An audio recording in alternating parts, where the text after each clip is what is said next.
that made me want to look over his shoulder when he's traveling around town is this guy, Ed Ashworth. Who is this guy?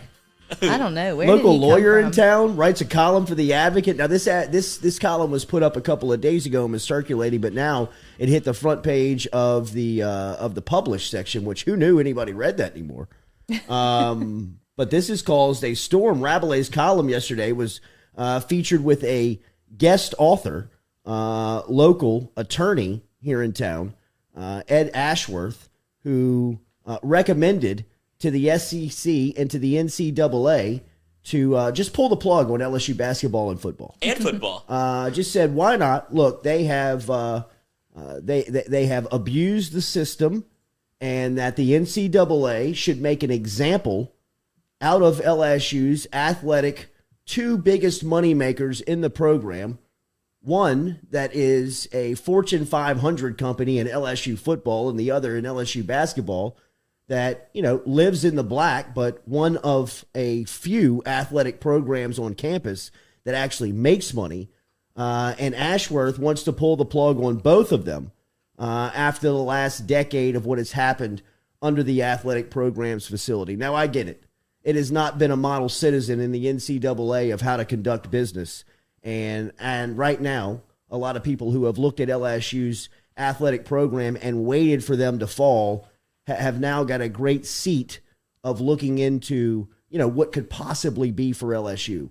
But anybody who cares about the state of Louisiana, considers themselves somebody who really gives a damn about the community, and tells you that they need to pull the plug on LSU football alone, much less the top two sports on campus, has no idea what they're talking about.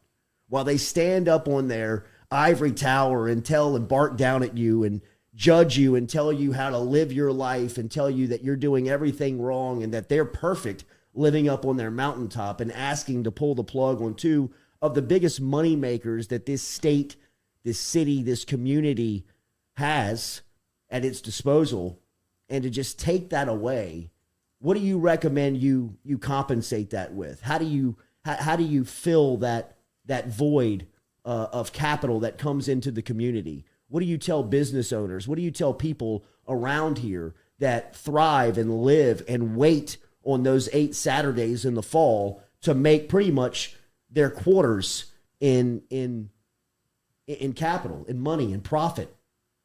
This was a waste of ink, if nothing else.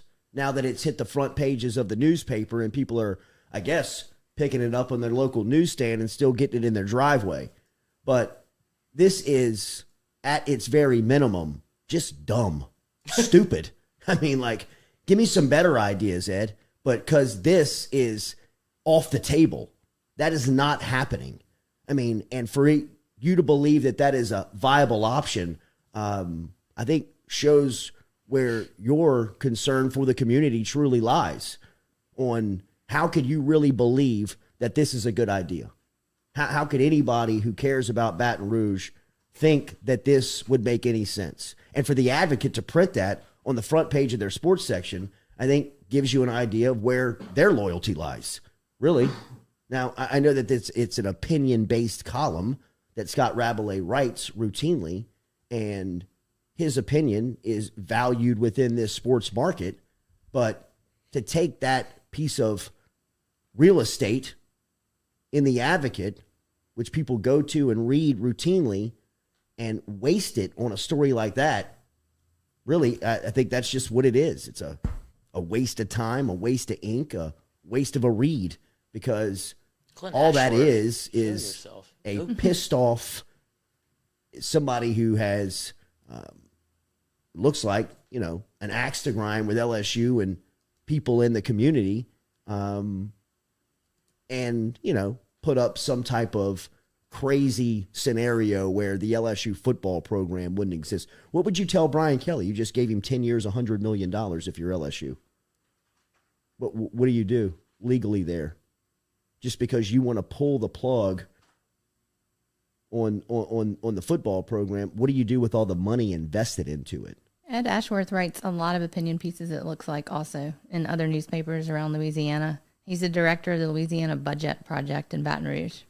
He lives on LSU Avenue, right by the university, too. You found a picture of him? I have not found a picture yet. Because he is not on Google Images, nor should he be. This man needs to... He's written a lot, though. Well... He used to live in Montgomery. Now lives in College Town. Oh. Here we go. There we go. Yeah. The picture becomes very clear. He's scared. He is an attorney. For now. But just really, I mean, it doesn't... I get it. The last couple of years in the business of LSU athletics can piss a lot of people off. Just because of the lack of direction, the lack of accountability, the lack of discipline within the organization. But for there to be even an option from anybody who relies on this community and the economy of it to believe that that's a viable choice, I think that's the loss of a lot of credibility just off the top. You know what I mean? Like, come on. Right, now give me an option that makes sense. We got the bad ideas out the way. Like all right. I see you stomping your feet and slamming your fist and throwing your temper tantrum and saying to just give them the death penalty. But now tell me something that actually could happen, that would actually make sense on what the future of LSU athletics could look like because of the last decade. Because taking the programs away just ain't it. And for anybody that is, agreeing with that lives in this community, it's kind of a conundrum, right? I mean, it's kind of how could you want the best for your community and take away one of its biggest money makers and one of its biggest supporters? I thought it was a waste of ink. What's his waste name? of time. Ed but Ashworth. Ed? Y'all, you got us. We're talking about it. We clicked on it. We read it. So you win.